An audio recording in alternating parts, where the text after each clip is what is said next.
إلهي واسع الكرم ورب البيت والحرم، إليك أتيت منكسرا منيبا أغبر القدم.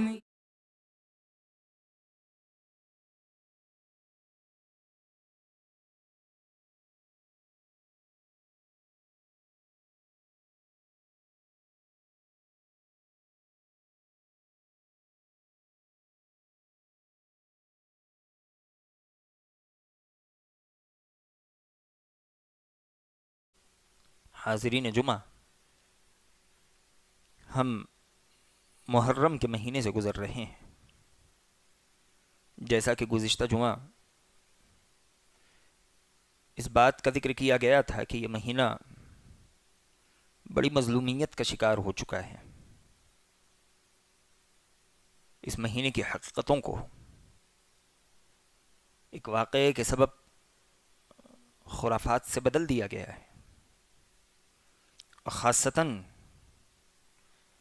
اس مہینے میں شریعت اسلامیہ کے جو اصول، ضابطے اور کسوٹیاں ہیں انہیں نظر انداز کر دیا جاتا ہے یا سرے سے توڑ دیا جاتا ہے۔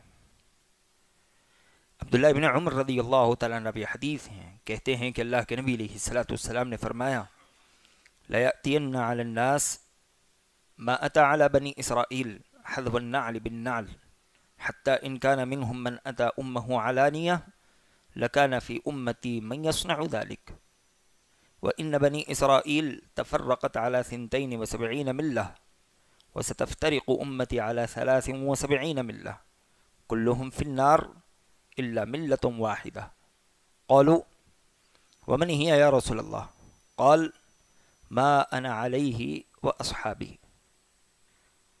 راوی حدیث عبداللہ بن عمر رضی اللہ تعالیٰ عنہ کہتے ہیں کہ اللہ کے نبی علیہ السلام نے فرمایا کہ ان قریب میری امت بھی وہی سب کچھ کر گزرے گی جو بنی اسرائیل کیا کرتی تھی۔ ویسے ہی جیسے ایک جوتی دوسری جوتی کے مشابہ ہوتی ہے۔ اگر بنی اسرائیل سے کسی بدبخت نے اپنی ماں کے ساتھ منہ کالا کیا ہوگا تو میری امت سے بھی کوئی ایسا بدبخت پیدا ہوگا جو یہ حرکت کر گزرے گا۔ نبی علیہ السلام نے کہا کہ بنی اسرائیل 72 فرقوں میں بٹ گئے، میری امت 73 فرقوں میں بٹ جائے گی۔ کلہم فی النار الا ملۃ واحدہ، سارے کے سارے جہنمی ہوں گے سوائے ایک جماعت کے، ایک ملت، ایک گروہ کے۔ صحابہ نے سوال کیا: ومن ہی یا رسول اللہ، اللہ کے نبی علیہ السلام وہ کامیاب ہونے والی جماعت کون سی ہے؟ نبی علیہ السلام نے کہا: ما انا علیہ واصحابی، کامیاب ہونے والی جماعت وہی ہوگی جو میرے اور میرے صحابہ اکرام رضوان اللہ تعالی علیہ مجمعین کے راستے پر چلنے والی ہوگی۔ شریعت اسلامیہ نے کامیابی کی کسوٹی دی کہ کامیاب وہی ہو سکتا ہے جو اللہ کے نبی علیہ السلام اور صحابہ اکرام رضوان اللہ تعالی علیہ مجمعین کے راستے پر چلے۔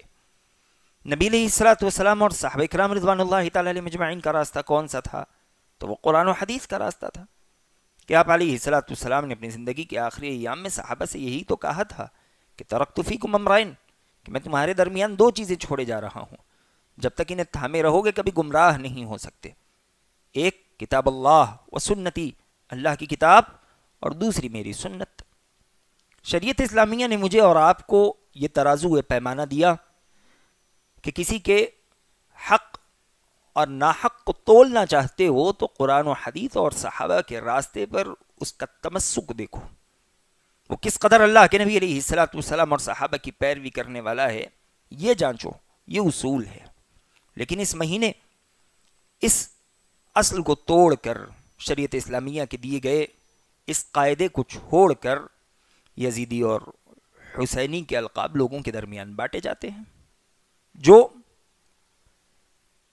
حسین رضی اللہ تعالیٰ عنہ کے سلسلے میں مبالغہ آرائی کرے، زبردستی آنسو بہائے، ان کے قصیدے پڑھے، حقیقتوں کو پھیر کر جھوٹی اور کذب بیانی سے کام لے، کہہ دیا جاتا ہے کہ یہ حسین ہے، یہ حب آل بیت ہیں، اور اس کے بالمقابل جو انسان حقیقت بتانے کی کوشش کرے اس انسان کے لیے لقب ہوتا ہے کہ یہ یزیدی ہے۔ یا بہت سے دفعہ ہم نے اپنوں سے یہ کہتے سنا کہ ٹھیک ہے آپ کہیے کہ آپ کا حشر یزید کے ساتھ ہو، ہم کہتے ہیں کہ ہمارا حشر حسین کے ساتھ ہو رضی اللہ عنہ۔ ہم کہتے ہیں کہ ہم تو یہ چاہتے ہیں کہ ہمارا حشر اللہ کے نبی علیہ الصلوۃ والسلام کے ساتھ ہو۔ ہماری یہ دعا ہوتی ہے کہ جو دعا نبی علیہ الصلوۃ والسلام نے کی، اللہم اجعل من النبیین والصدیقین والشہداء والصالحین، ہمیں چاہیے کہ ہم اس قضیے کو، اس معاملے کو صحابہ اکرام رضوان اللہ تعالی علیہ مجمعین کی عدالت میں چھوڑ دیں، اس لیے کہ اللہ کے نبی علیہ الصلوۃ والسلام نے انہی کو کسوٹی قرار دیا، انہی کے راستے کو دیکھ اپنا راستہ طے کرنے کا اللہ کے نبی علیہ الصلوۃ والسلام نے مجھے اور آپ کو حکم دیا۔ تو دیکھتے ہیں کہ اس معاملے کو، اس حادثے کو اللہ کے نبی علیہ الصلوۃ والسلام کے صحابہ، اس دنیا میں نبی علیہ الصلوۃ والسلام کے بعد سب سے بہترین طبقہ، اس امت کا خیر القرون، اس معاملے کو، اس حادثے کو کس نظر سے دیکھتا ہے؟ سب سے پہلے عبداللہ ابن عمر رضی اللہ تعالیٰ عنہ کی بات کیجئے، بخاری کی روایت ہے۔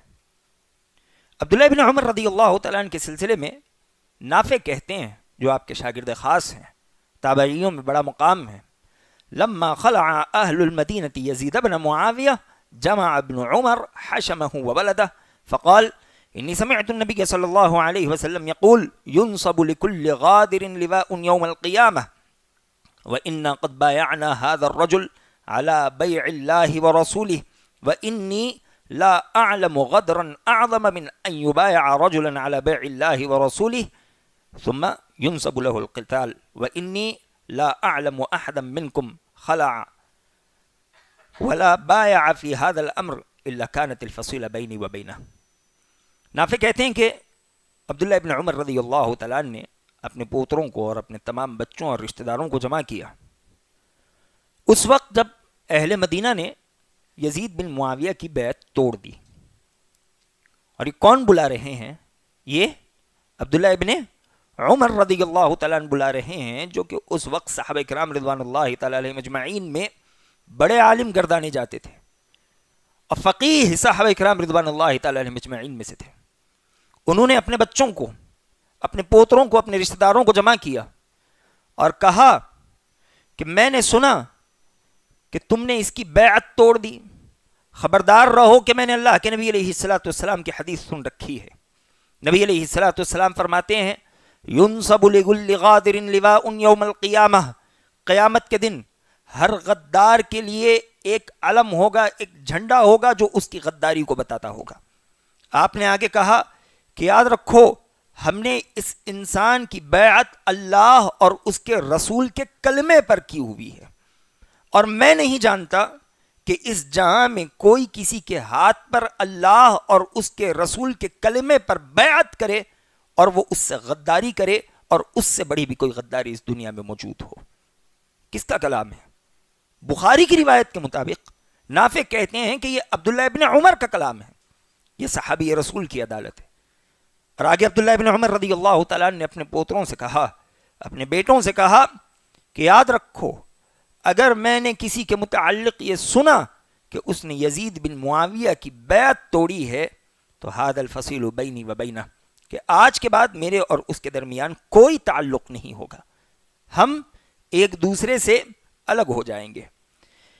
اور خود حسین رضی اللہ تعالیٰ عنہ بھی یزید کی بیعت سے کبھی انکار کرنے والے نہیں تھے۔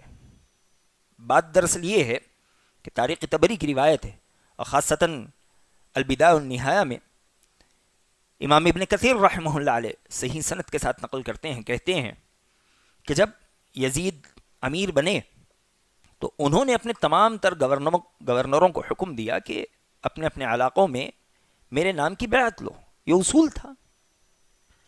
حسین رضی اللہ تعالیٰ عنہ مدینہ میں تھے، مدینہ کے گورنر نے یزید بن معاویہ کے حکم پر حسین رضی اللہ تعالیٰ عنہ کو بلایا، اور صرف حسین رضی اللہ تعالیٰ عنہ کو نہیں بلایا بلکہ ابو بکر رضی اللہ تعالیٰ عنہ کے بیٹے عبد الرحمن کو بھی بلایا، عمر رضی اللہ تعالیٰ عنہ کے بیٹے عبداللہ ابن عمر کو بھی بلایا، اور ایک روایت کے مطابق زبیر بن عوام کے بیٹے عبداللہ ابن زبیر رضی اللہ تعالیٰ عنہ کو بھی بلایا۔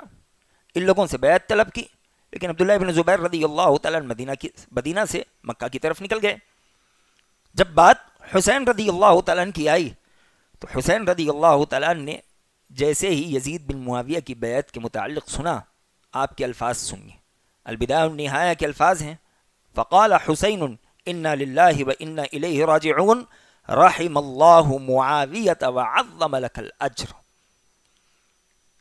حسین رضی اللہ تعالیٰ عنہ نے کہا انا للہ و انا الیہ راجعون، امیر معاویہ کی وفات ہو گئی، اللہ سبحانہ و تعالی ان کے اجر میں اضافہ کر دے۔ ساتھ ہی آپ کہنے لگے اما ما سألتنی من البیعہ، جو تم بیعت کا سوال کر رہے ہو، فإن مثلی لا یعطى بیعته سرا، میرے جیسے مرتبے والا آدمی کبھی اکیلے میں اور چھپ کر بیعت نہیں کرتا، اور تم بھی ایسی بیعت کو پسند نہیں کرو گے، اس لیے کہ میرے پیچھے ایک بڑا طبقہ چلتا ہے۔ حسین رضی اللہ تعالیٰ عنہ نے کہا کہ جب تم تمام لوگوں کو بیعت کے لیے بلانا، فإذا خرجت إلى الناس فدعوتهم إلى البيعة دعوتنا، جب تم تمام لوگوں کو بیعت کے لیے بلا لو تو مجھے بھی بلا لینا، میں بھی تمام لوگوں کے ساتھ حاضر ہو جاؤں گا، فکان امرا واحدا، سارا کا سارا معاملہ ایک ہی مرتبہ میں حل ہو جائے گا۔ لیکن معاملہ یہ ہوا کہ حالات کچھ عجیب تھے، مدینہ کے حاکم نے کچھ وجوہات کی بنا پر اس دن بیعت میں تاخیر کر دی۔ حسین رضی اللہ تعالیٰ عنہ جو کہ مکہ کی طرف نکلنا چاہتے تھے، آپ نے مکہ کی طرف سفر کیا اور آپ مکہ پہنچ گئے۔ 4 مہینے تک حسین رضی اللہ تعالیٰ عنہ مکہ میں قیام پذیر رہے۔ اس اثنا میں کوفیوں کو خبر لگ گئی کہ حسین رضی اللہ تعالیٰ عنہ نے یزید کی بیعت نہیں کی، لہذا ان بدبختوں نے حسین رضی اللہ تعالیٰ عنہ کے ساتھ خط و کتابت شروع کی۔ ہر روز خط آنے لگے، ہر روز خط۔ روایتوں میں آتا ہے کہ 2 بوری بھر کر خطوط جمع ہو گئے، اب بعض روایتوں کے مطابق کہ 2000 کے قریب خطوط جمع ہو گئے۔ اتنے خط انہوں نے بھیجے کہ ہم یزید بن معاویہ کی بیعت نہیں چاہتے، ہم سارے کے سارے آپ کے ہاتھ پر بیعت کرنا چاہتے ہیں، آپ کو امیر و خلیفہ بنانا چاہتے ہیں۔ لیکن حسین رضی اللہ تعالیٰ عنہ کا معاملہ کیا ہے؟ امام ابن کثیر رحمہ اللہ علیہ کہتے ہیں وَكَانَ أَهْلُ الْكُوفَةِ يَكْتُبُونَ إِلَيْهِ يَدْعُونَهُ إِلَى الْخُرُوجِ إِلَيْهِمْ فِي خِلَافَةِ مُعَاوِيَةَ كُلَّ ذَلِكَ يَأْبَى عَلَيْهِمْ، جتنے خطوط آتے حسین رضی اللہ تعالیٰ عنہ ان کے ہر خط کا جواب انکار میں دیتے کہ یہ کبھی نہیں ہو سکتا، میں تمہاری اس بات کو کبھی قبول نہیں کر سکتا، میں ان کے خلاف بغاوت نہیں کر سکتا۔ جب ان کی بات حسین رضی اللہ تعالیٰ عنہ کے پاس نہ بنی، فقدم منهم قوم الى محمد بن الحنفیہ، ان میں سے ایک جماعت محمد بن حنفیہ رحمہ اللہ علیہ کے پاس پہنچ گئی۔ اب جانتے ہیں محمد بن حنفیہ رحمہ اللہ کون ہیں؟ حسین رضی اللہ تعالیٰ عنہ کے چھوٹے بھائی ہیں، امیر معاویہ رضی اللہ، علی بن ابی طالب رضی اللہ تعالیٰ عنہ کے تیسرے بیٹے۔ محمد بن حنفیہ رحمہ اللہ علیہ نے بھی ان کا انکار کیا، یطلبون الیہ ان یخرج معہم فابا، محمد بن حنفیہ نے بھی انکار کر دیا۔ جب بات نہیں بنی تو مزید ان سے مطالبہ کرنے لگے۔ محمد بن حنفیہ رحمہ اللہ علیہ کو کوئی بات سمجھ نہ آئی، یہ سیدھے اپنے بڑے بھائی حسین رضی اللہ تعالیٰ عنہ کے پاس پہنچ گئے۔ وجاء الى الحسین یعرض علیہ، حسین رضی اللہ تعالیٰ عنہ کے سامنے انہوں نے سارا واقعہ کہہ سنایا کہ کوفہ سے اتنے خط آ رہے ہیں، اب بتائیے کیا کرنا چاہیے۔ فقال له الحسین ان القوم انما يريدون ان يأكلوا بنا ويستطيلوا بنا ويستنبطوا دماء الناس ودماءنا، حسین رضی اللہ تعالیٰ عنہ کہتے ہیں کہ ایسا کبھی مت کرو، یہ جو قوم ہے کوفی، یہ ہمارے ذریعے خود اپنا پیٹ بھرنا چاہتے ہیں، یہ اپنے ہاتھ پھیلانا چاہتے ہیں، اور یہ چاہتے ہیں کہ ان خطوط کے ذریعے ہمارا خون حلال کر لے اور مسلمانوں کا خون حلال کر لے، مسلمانوں کے درمیان خون ریزی پیدا کر دے۔ جب بات یہاں تک ہے، حسین رضی اللہ تعالیٰ عنہ کو ان پر بالکل بھروسہ نہیں تھا، تو سوال یہ پیدا ہوتا ہے کہ حسین رضی اللہ تعالیٰ عنہ نے اقدام کیوں کیا، آپ کوفہ کی طرف کیوں نکلے؟ علماء کہتے ہیں کہ اس وقت کے حالات ایسے تھے کہ حسین رضی اللہ تعالیٰ عنہ کے سامنے 3 راستے تھے۔ پہلا راستہ یہ کہ ان تمام معاملات کو اللہ کے حوالے چھوڑ دے اور امت کو بے لگام چھوڑ دے، جو خطوط ان کی طرف آ رہے ہیں کہ وہ جو چاہے کرے۔ دوسرا راستہ یہ تھا کہ آپ جہاد کے لیے نکل جائیں، وہیں شہید ہو جائیں، بات ختم۔ تیسرا راستہ یہ تھا کہ آپ خود کوفہ پہنچ جائیں، وہاں کے حالات کو سمجھیں، لوگوں کو سمجھائیں، اور ویسے ہی جیسے ان کے بڑے بھائی حسن رضی اللہ تعالیٰ نے کوفیوں کو امیر معاویہ کے تابع کیا تھا، یہ ان تمام کوفیوں کو یزید بن معاویہ کے تابع کر دیں۔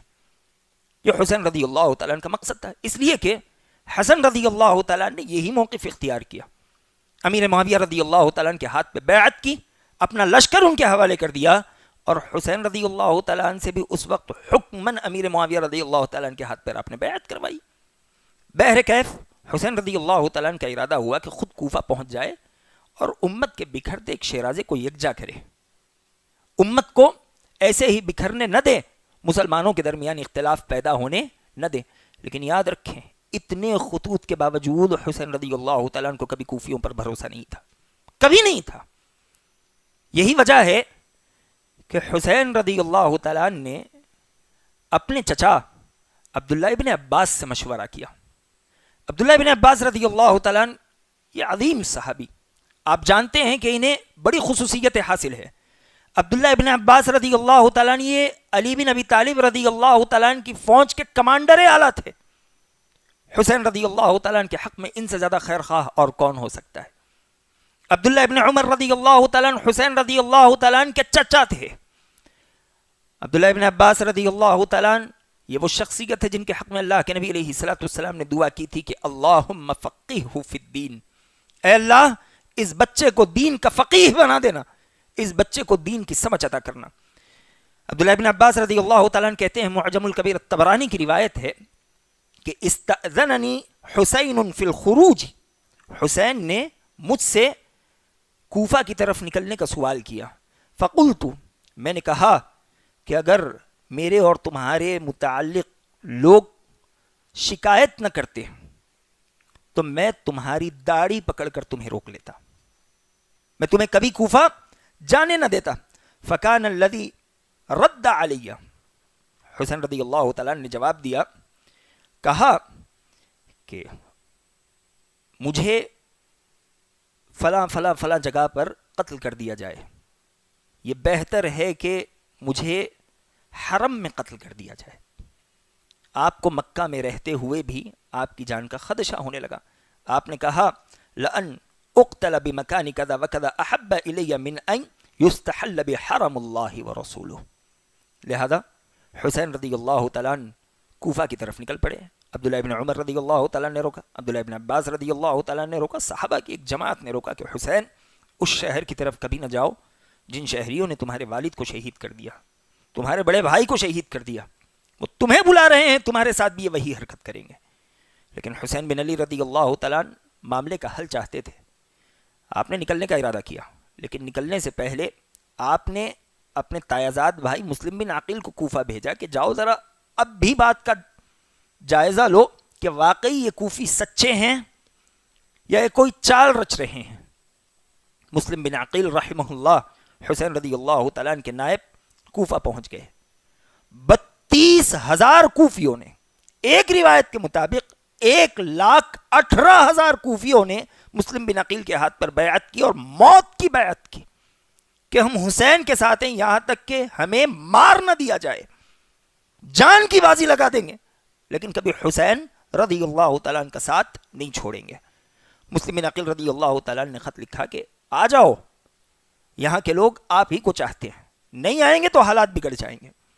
حسین رضی اللہ تعالیٰ کوفہ کی طرف نکلے، سارے صحابہ نے روکا، یہاں تک کہ عبداللہ ابن عباس رضی اللہ تعالیٰ نے کہا کہ اگر مجھے معلوم ہوتا کہ میں آپ کے اونٹ کے سامنے لیٹ جاؤں اور اس لیٹنے کی وجہ سے آپ رکتے تو میں آپ کے اونٹ کے سامنے لیٹ کر آپ کو روکنے کی کوشش کرتا، آپ نواسہ رسول ہو، اس جگہ پر مت جاؤ۔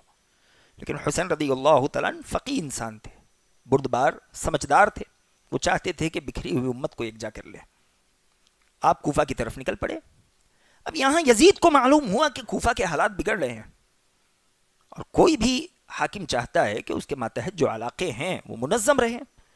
اس نے عبید اللہ بن زیاد کو صرف 18 سپاہیوں کے ساتھ کوفہ بھیجا، صرف 18 سپاہی، اور وہاں کوفہ میں حسین رضی اللہ تعالیٰ عنہ کے ہاتھ پر بیعت کرنے والے، یعنی ان کے نائب کے ہاتھ پر بیعت کرنے والوں کی تعداد یہ 32,000 یا 1,18,000 کے لگ بھگ تھی. روایتیں دو آتی ہیں. مسلم بن عقیل کوفہ میں سب کی بیعت لے چکے. یہاں عبید اللہ بن زیاد رات کے موقع پر اپنے چہرے پر کپڑا باندھے کوفہ میں داخل ہوئے. عبید اللہ بن زیاد جب کوفہ میں داخل ہوئے تو سارے لوگ سلام کرنے لگے. السلام علیکہ یا ابن رسول اللہ, اے اللہ کے نبی کے بیٹے آپ پر سلامتی ہو. ساروں نے سلامتی کی. عبید اللہ بن زیاد نے کہا کہ معاملہ بہت بگڑ چکا ہے. وہ کمانڈر ہاؤس پہنچے, انہوں نے اپنا چہرہ کھولا, بتایا کہ میں عبید اللہ بن زیاد ہوں. کہا کہ تم میں سے جو آدمی چاہتا ہے کہ اس کی بیوی بیوہ نہ ہو, اس کے بچے یتیم نہ ہو, وہ یہیں سے واپس لوٹ جائے. عبید اللہ بن زیاد کے صرف ایک جملے سے 32,000 لوگوں میں سے سارے کے سارے لوٹ گئے سوائے 30 لوگوں کے. سوائے 30 لوگوں کے. یہ موت کی بیعت کرنے والے لوگ تھے. اور شام ہوتے ہوتے مسلم بن عقیل اکیلے ہو گئے. مسلم بن عقیل تنے تنہا کوفہ کی گلیوں میں پھرنے لگے. وہ اجنبی انسان تھے, انہیں کوفہ کی گلیوں کا تک پتہ نہیں تھا. ایک جگہ ٹھوکر لگ کر گر گئے, سر پھٹ گیا, 2 دانت ٹوٹ گئے, اپنا چہرہ پوچھنے لگے. ایک بڑھیا نے گھر میں پناہ دی. اس بڑھیا کے بیٹے نے دیکھا کہ مسلم بن عقیل ہے, نماز پڑھنے کے بہانے باہر گیا اور اس نے سیدھے مسلم بن عقیل کو مسلم بن عقیل کی خبر عبید اللہ بن زیاد کو دے دی. مسلم بن عقیل رحمہ اللہ علیہ نے واپس سے خط لکھا اور حسین رضی اللہ تعالیٰ عنہ سے کہا کہ یہاں کے حالات بگڑ چکے ہیں, یہ لوگ آپ کے وفادار نہیں ہیں, یہاں کبھی مت آئیے. لیکن حسین رضی اللہ تعالیٰ نکل چکے تھے. مسلم بن عقیل کا خط پہنچتے پہنچتے آدھا راستہ قریب ہو گیا اور یہاں مسلم بن عقیل کی شہادت ہو گئی. جب یہ خط حسین رضی اللہ تعالیٰ کو پہنچا تو حسین رضی اللہ تعالیٰ نے ارادہ کیا کہ واپس لوٹا جائے. لیکن وہاں مسلم بن عقیل کے بھائی بھی تھے. انہوں نے کہا کہ ہم اپنے بھائی کے خون کا بدلہ لیے بغیر لوٹنے والے نہیں ہیں. انہوں نے ہمارے بھائی کا قتل کیا, ہمیں اپنے بھائی کا خون چاہیے.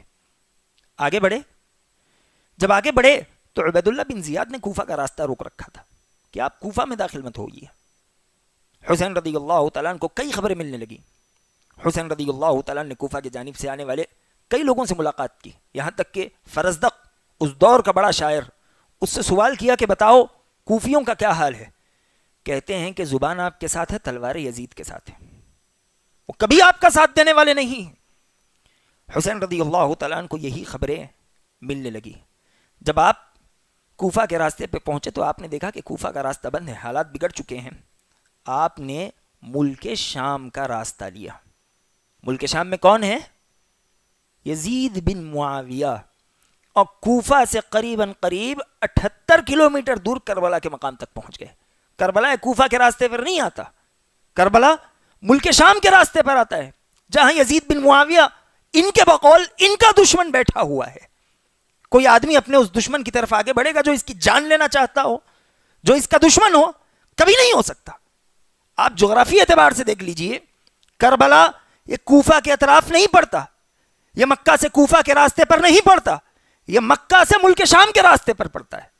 یزید بن معاویہ رضی اللہ رحمہ یزید بن معاویہ جو کہ ملک شام میں ہے, حسین رضی اللہ تعالیٰ اس کے طرف نکل پڑے. کربلا کے مقام پر حسین رضی اللہ تعالیٰ کو روک لیا گیا. وہاں یزید کی جانب سے بھی کچھ آئے لوگ تھے. انہوں نے پوچھا کہ آپ کیوں نکل رہے ہیں, کیوں اس طرح لوگوں کی باتوں میں آ رہے ہیں.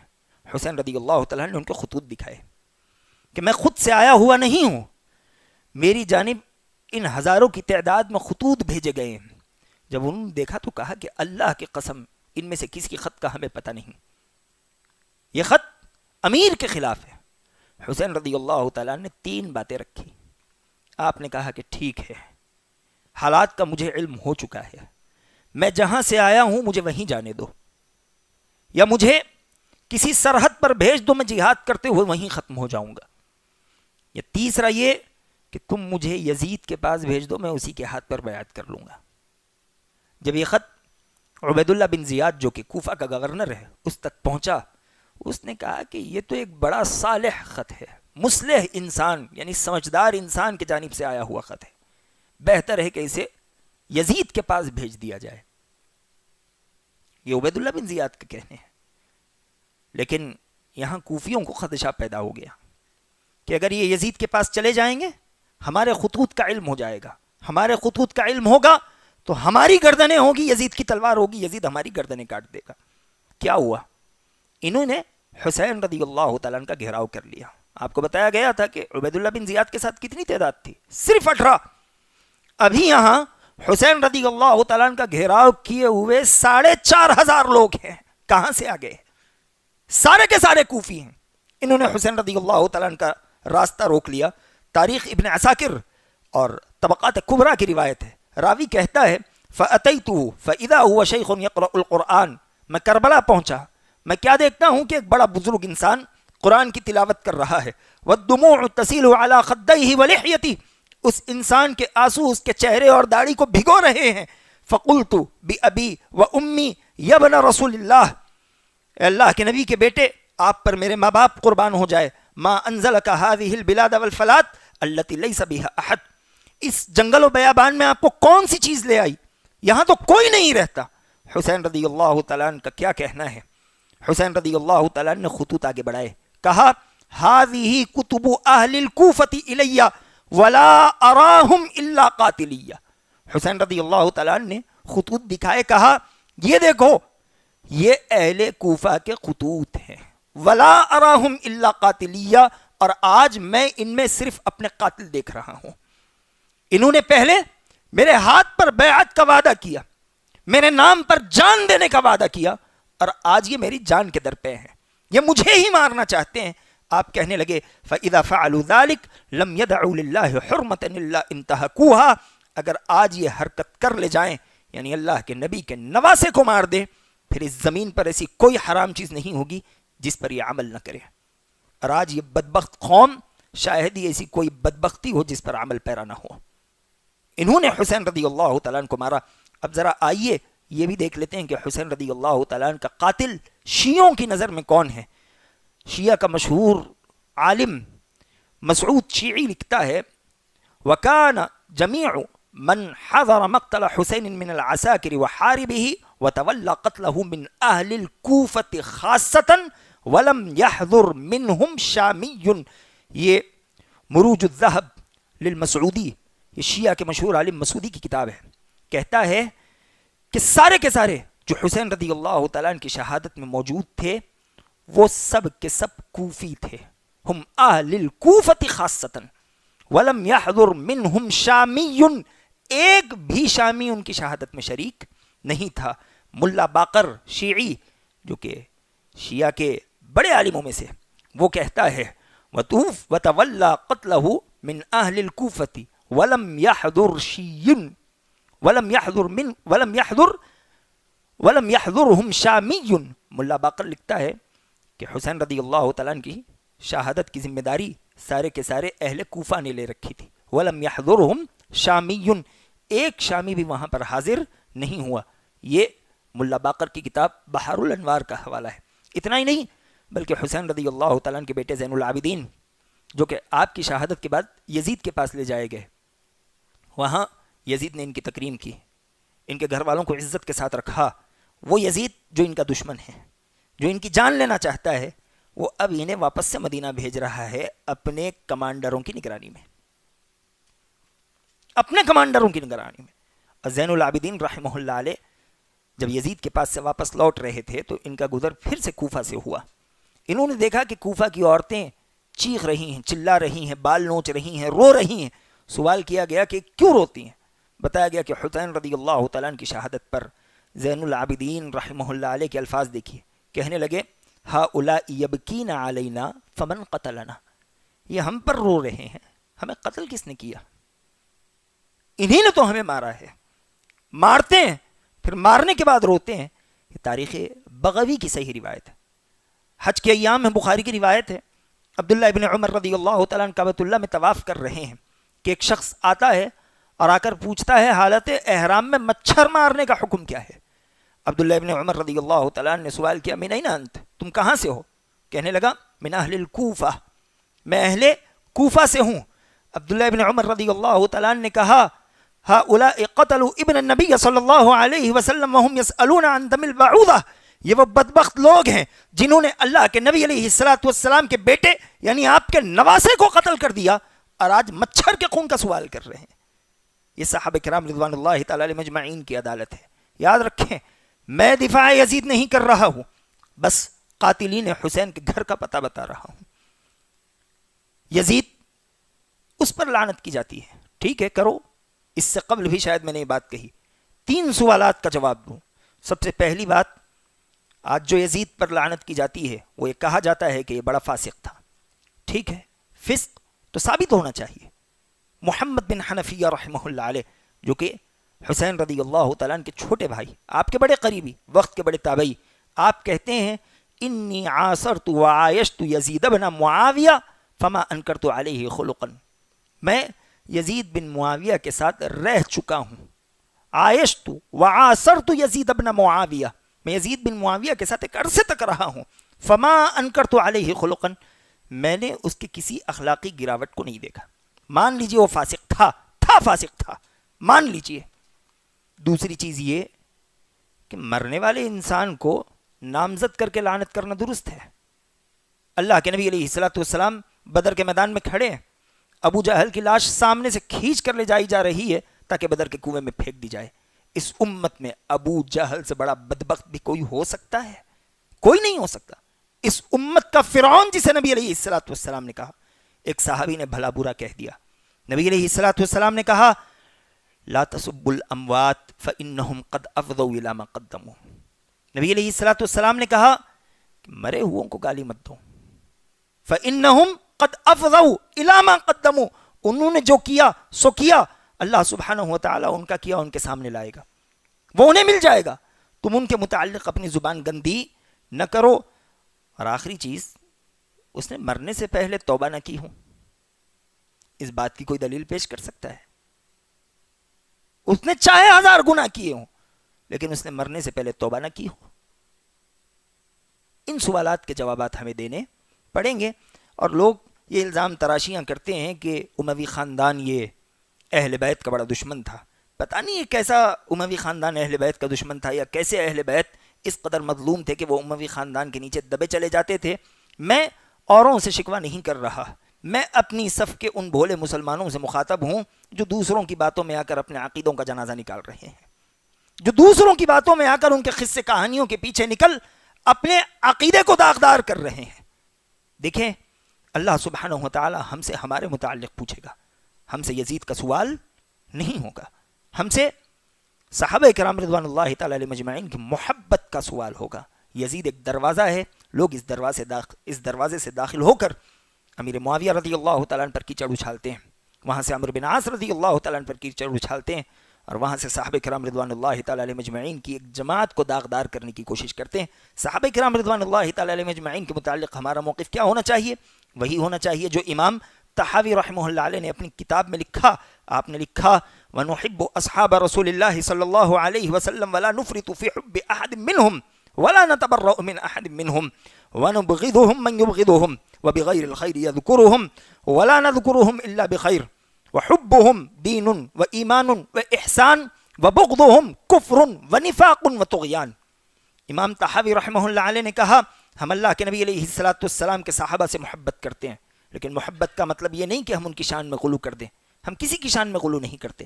وَلَا نَتَبَرَّأُ مِنْ أَحَدٍ مِّنْهُمْ، کسی ایک صحابی کے بارے میں بھی ہم یہ نہیں کہتے کہ یہ بری ہیں، یعنی یہ صحابہ کی جماعت سے نکلے ہوئے ہیں، کسی کے بارے میں نہیں کہتے. آگے کہتے ہیں وَنَذْكُرُهُمْ بِخَيْرٍ، ہم خیر کے ساتھ ان کا تذکرہ کرنے والے ہیں. جو انسان ان کے ساتھ خیر کا تذکرہ نہیں کرتا، ان سے بغض رکھتا ہے، ہم اس کے ساتھ بغض رکھیں گے. کہتے ہیں کہ ان کے ساتھ محبت دین ہے، ایمان ہے، احسان ہے. وَبُغْضُهُمْ كُفْرٌ وَنِفَاقٌ وَطُغْيَانٌ، ان کے ساتھ عداوت، ان سے نفرت کفر ہے، منافقت ہے، اور یہ حد سے تجاوز کرنے والا معاملہ ہے. اور یہ بات بھی کہتے ہوئے پھر اپنی بات کو ختم کروں کہ حسین رضی اللہ تعالیٰ عنہ کی شہادت سے متعلق ہمارا موقف کیا ہے؟ حسین رضی اللہ تعالیٰ عنہ کی شہادت سے متعلق ہمارا موقف وہی ہے جو امام ابن تیمیہ رحمہ اللہ علیہ کا موقف تھا. آپ نے کہا تھا وَأَمَّا مَنْ قَتَلَ الْحُسَيْنَ أَوْ أَعَانَ عَلَى قَتْلِهِ أَوْ رَضِيَ بِذَلِكَ فَعَلَيْهِ لَعْنَةُ اللَّهِ وَالْمَلَائِكَةِ وَالنَّاسِ أَجْمَعِينَ لَا يَقْبَلُ اللَّهُ مِنْهُ صَرْفٌ وَلَا عَدْلًا. حسین رضی اللہ تعالیٰ عنہ کی شہادت سے متعلق امام ابن تیمیہ رحمہ اللہ علیہ نے یہ واضح قاعدہ ہمیں دیا کہ جو کوئی حسین رضی اللہ تعالیٰ عنہ کے قتل میں شریک رہا ہو یا اس نے مدد کی ہو یا آپ کے قتل سے یعنی آپ کی شہادت سے راضی ہو، فعلیہ لعنت اللہ والملائکۃ والناس اجمعین، اس پر اللہ کی لعنت، فرشتوں کی لعنت، تمام کے تمام لوگوں کی لعنت، اللہ سبحانہ و تعالی اس کی کوئی نیکی قبول نہ کرے۔ لیکن زبردستی کوفیوں کے سر کا گناہ لا کر یزید پر ڈال دینا یہ ظلم ہے، اور پھر یزید کے ذریعے امیر معاویہ رضی اللہ تعالیٰ عنہ اور وہاں سے عمرو بن عاص رضی اللہ تعالیٰ عنہ تک پہنچنا، یہ ظلم در ظلم ہے۔ اللہ کے نبی علیہ الصلوۃ والسلام نے کہا لا تسبوا اصحابی فوالذی نفسی بیدی لو ان احدکم انفق مثل احد ذهب ما بلغ مد احدهم ولا نصفه۔ نبی علیہ الصلوۃ والسلام نے کہا کہ میرے صحابہ کو بھلا برا مت کہو، میرے صحابہ کی شان میں گستاخی نہ کرو، قسم ہے اس ذات کی جس کے ہاتھ میں اللہ کے نبی علیہ الصلوۃ والسلام کی جان ہے، تم میں سے ایک انسان احد پہاڑ جتنا سونا خرچ کر دے، میرا ایک صحابی ایک مٹھی جو یا آدھی مٹھی جو خرچ کر دے تو تم میں سے ایک انسان میرے صحابی کے ثواب تک کبھی نہیں پہنچ سکتا۔ امیر معاویہ رضی اللہ تعالیٰ عنہ یہ کاتب وحی ہے، عمرو بن عاص رضی اللہ تعالیٰ عنہ یہ اللہ کے نبی علیہ الصلوۃ والسلام کی جانب سے جنگ سلاسل کے بنائے گئے کمانڈر ہیں، ان کے اپنے مقامات ہیں۔ آج لوگ جانے انجانے میں زبردستی غیروں کی، جھوٹوں کی اور جھوٹے واقعات گڑھنے والوں کی باتوں میں آ کر صحابہ کرام رضوان اللہ تعالیٰ علیہ مجمعین کی شان میں گستاخی کرتے ہیں۔ اللہ سبحانہ و تعالیٰ ان کی حفاظت کرے۔ کیسی کیسی عجیب باتیں ان کی جانب سے سننے میں آتی ہے کہ حسین سجدے میں تھے سر نکال لیا گیا۔ اچھا سجدے میں تھے سر نکال لیا گیا، تمہارے وہ 32,000 سر کہاں چلے گئے جنہوں نے حسین کی جان پر بیعت کی ہوئی تھی، ان کے لیے جان دینے کا وعدہ کیا ہوا تھا، تم ان کے لیے اپنی گردنیں کٹا دیتے، جیسا کہ صحابہ کرام رضوان اللہ تعالیٰ علیہ مجمعین نے نبی علیہ الصلوۃ والسلام اور آپ کے گھرانے کی حفاظت میں اپنی گردنیں کٹائی۔ اللہ کے نبی علیہ الصلوۃ والسلام کو پیٹ پیچھے کھڑا کیا، سارے آنے والے تیر اپنے سینے اور اپنے چہرے پر کھائے، انہوں نے اللہ کے نبی علیہ الصلوۃ والسلام اور اہل بیت کی حفاظت کی، تم نے کیوں نہیں کی؟ پیاس میں تھے سر نکال لیا گیا، کوفہ میں تو بہت سے کنویں تھے، تم نے پانی کیوں نہیں پلایا؟ کوفہ کے سارے کنویں مک گئے تھے، سارے کنووں کا پانی سوکھ گیا تھا، تم نے کیوں نہیں پلایا؟ عجیب معاملہ ہے۔ اللہ سبحانہ و تعالی ہمیں صحیح سمجھ دے۔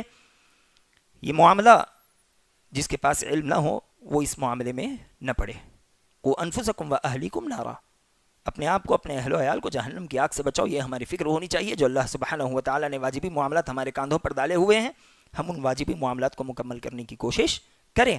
جن کا علم ہم تک نہ ہو ہم ان چیزوں تک نہ پہنچے۔